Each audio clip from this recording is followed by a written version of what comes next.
people ahead on our Oyinbo Princess having a day. Welcome to Oyinbo Princess Kitchen, and today we are making jollof rice. One of the best rice dishes that you can get from Africa, a typical family and party favorite. So it's very simple to make, and I want to just go step by step with you so you will see the ingredients and the way to do it. So as a good African person where I be, I don't already get stew from my fridge. This stew is normal red stew that we use with rice. You use to make different sauces with. It is typical red stew. All it is onion, sweet pepper, hot pepper, garlic and ginger. That's it. No added salt, no added seasoning, nothing. And it's been boiled. I've boiled it already. So I will be using this stew. You can make it from scratch, but I'll be using the one I've already made. I have a chopped onion here. You can use red or white. Red is what I had. I have some seasoning cubes.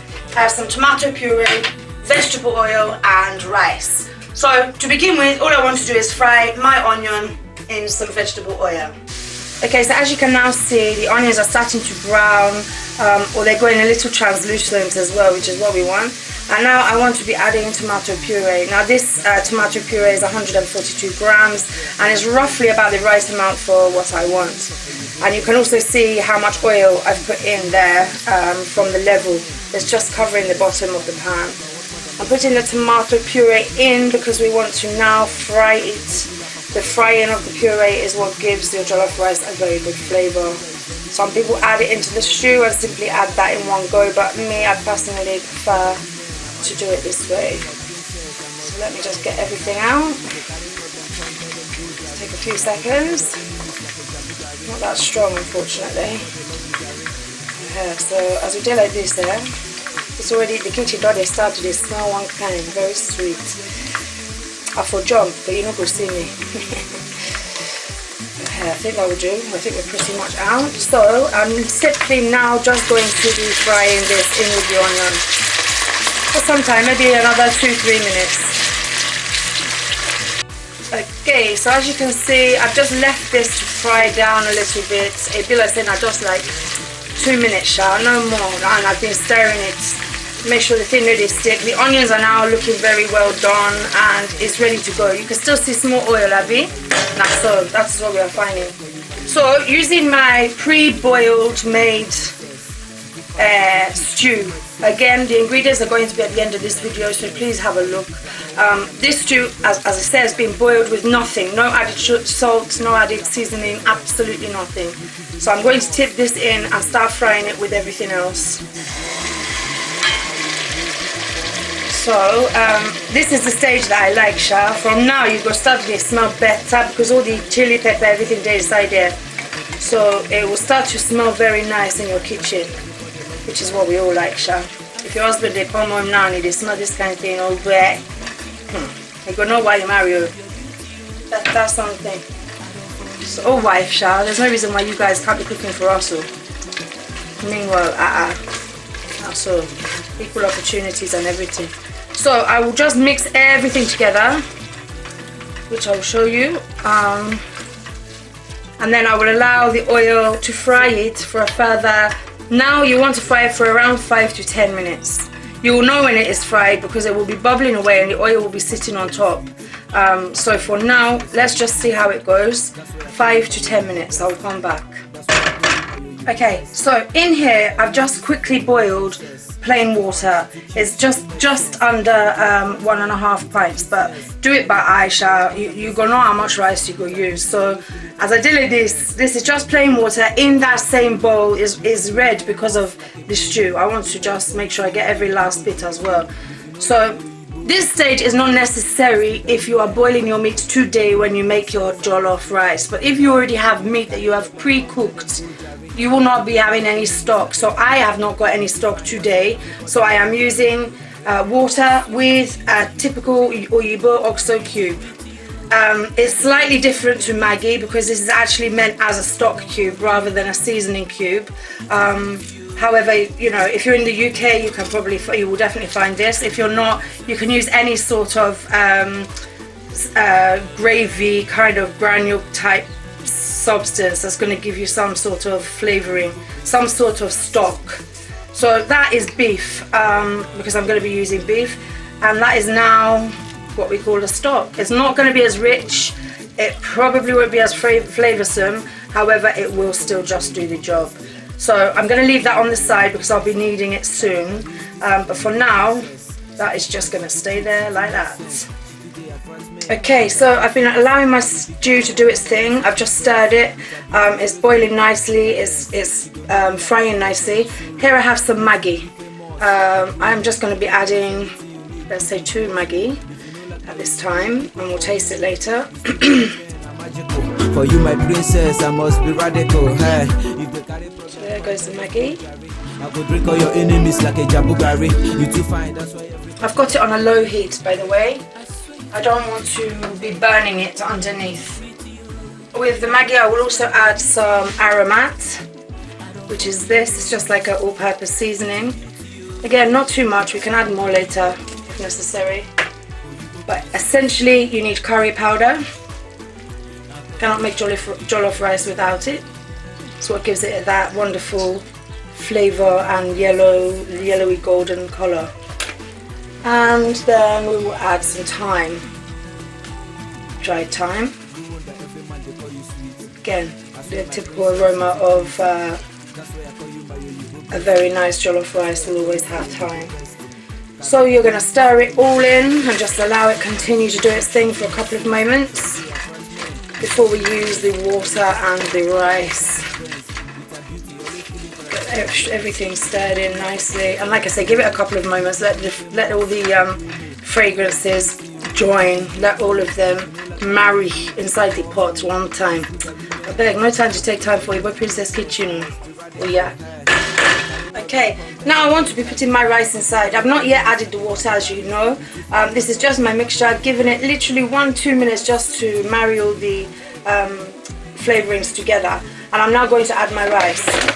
So I'm using golden Silla rice straight from the packet. I'm not actually pre-washing or parboiling or any of that nonsense. The way I like to do it is just cover what you have in the pan by about 1 inch all over, roughly that. You can still add more rice if necessary. And give it a good stir. Make sure all of that lovely stew and everything, all your seasonings is going to cover the rice. Turn your heat down at this point. Again, just make sure it is on a low heat. You don't want anything to be burning at this stage, in fact at no stage. So keep your eye on that temperature gauge. What I'm looking for is an equal amount of rice and stew across the pan. So once they're finished, making sure everything's blended well, which it almost is. But I can see at the moment it's definitely more stew than rice. I can definitely tell there is definitely more stew than rice, so I need to add some more rice. Again, the rice I'm using is golden Silla, and I find this the perfect rice for jollof rice. Some people like basmati. I think it's a personal choice really on what rice you're comfortable cooking with. Everybody has their favourites. I believe this is going to be fine now.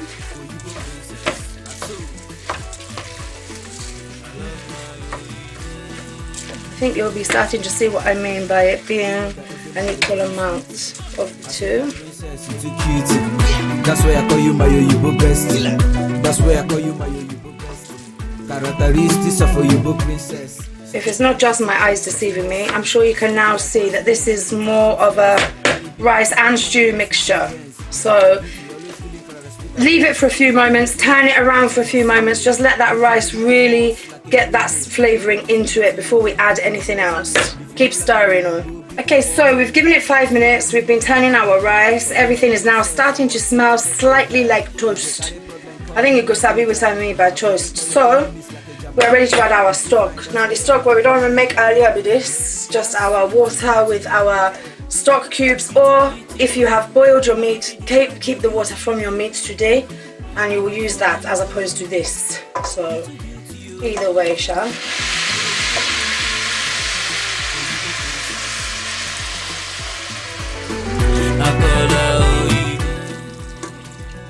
Okay, Okay, we are doing it by eye. I still need some more. Let me go to my kettle. I love my Oyinbo.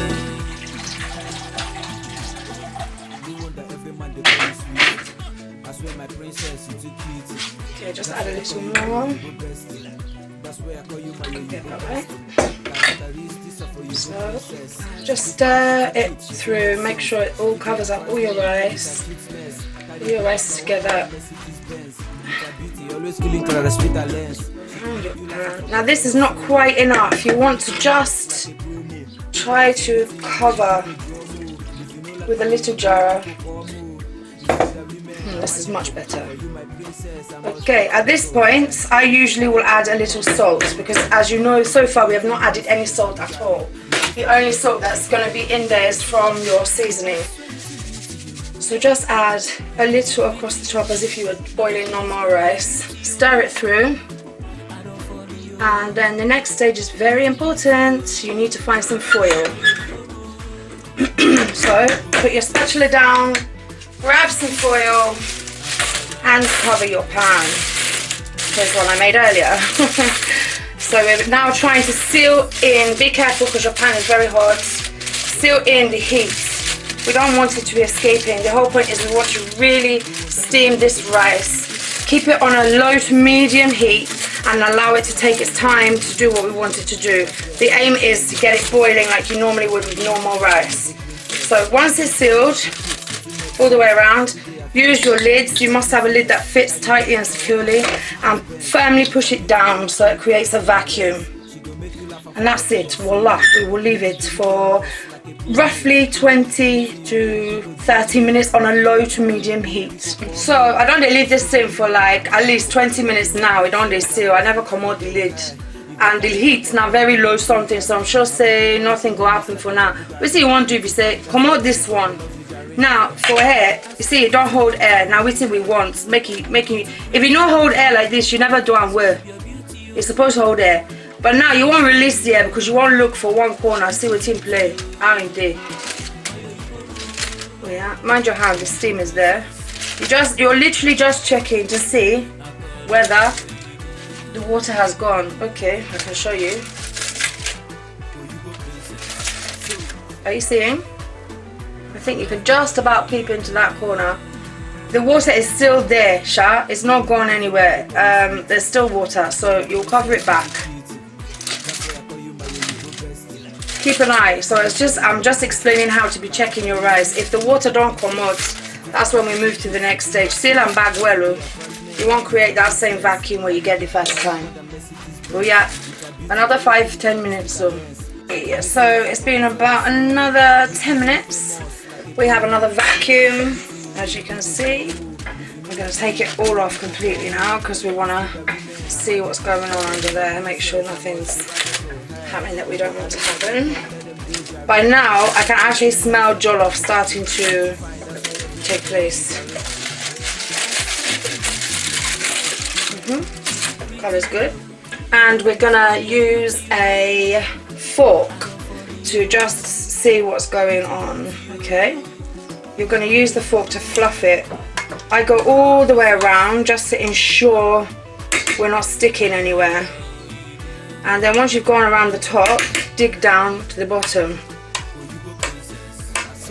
Now jollof rice, it is often that you will get things stuck underneath. However, when you go to serve it, you can avoid anything if it's burnt on the bottom. That is just a normal thing. I don't think any of us are perfect at jollof rice. Nobody's perfect in general, so you will often have to manage that. If it's not yet cooked and hard, taste one or two. If it's not yet cooked and hard, let me see. No, I will add a little bit more water. If you know like my Oyinbo, Biko call me.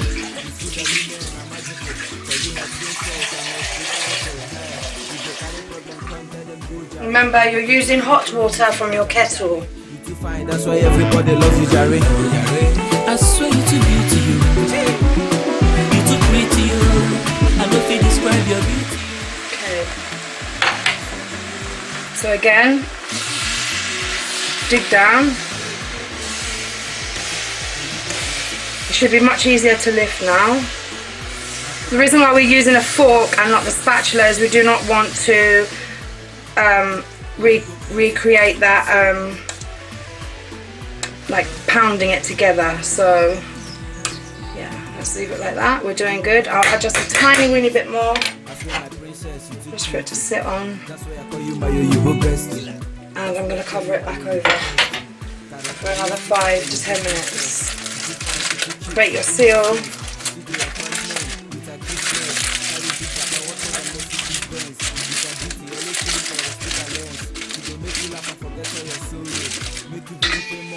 And voila, another 5 to 10 minutes. Okay, so it's been left for another 5 to 10 minutes, and I do believe it smells like it is. It is. Yep, I already know without tasting it. See, the rice is still fluffy, it's not sticking together. Individual pieces of rice. And let's see if we're cooked.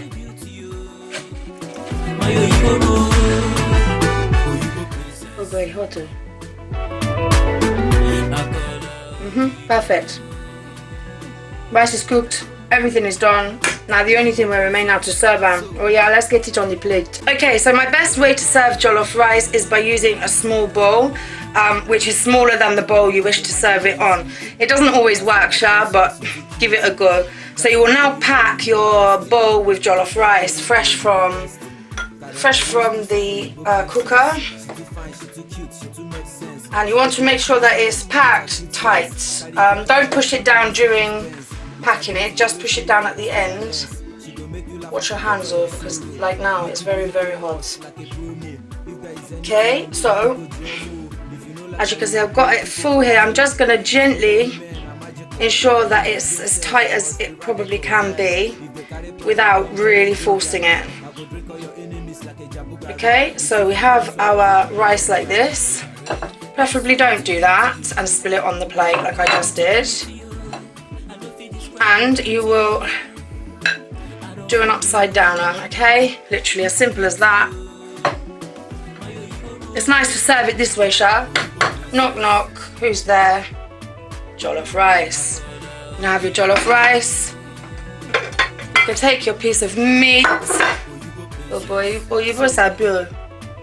1, maybe 2 if you're feeling generous. And if you like, you can put small stew on the side, but for me that's perfect. Go give this thing to your husband or wife, or they go happy will. Sure you don't see the level. Washiri. Okay my guys, so this is Oyinbo Princess Jollof Rice. It didn't take more than 1 hour from start to finish. Very, very flavoursome food. Very is healthy, it's not too bad for you, and it's something that will always be a favourite. So there you have it, Oyinbo Princess Jollof Rice. It's true that women are magical. For you, my princess, I must be radical. Hey, if they carry problem, come tell them go Jerry. I go drink all your enemies like a jabugari. You too fine, that's why everybody loves you, Jerry. I swear you to be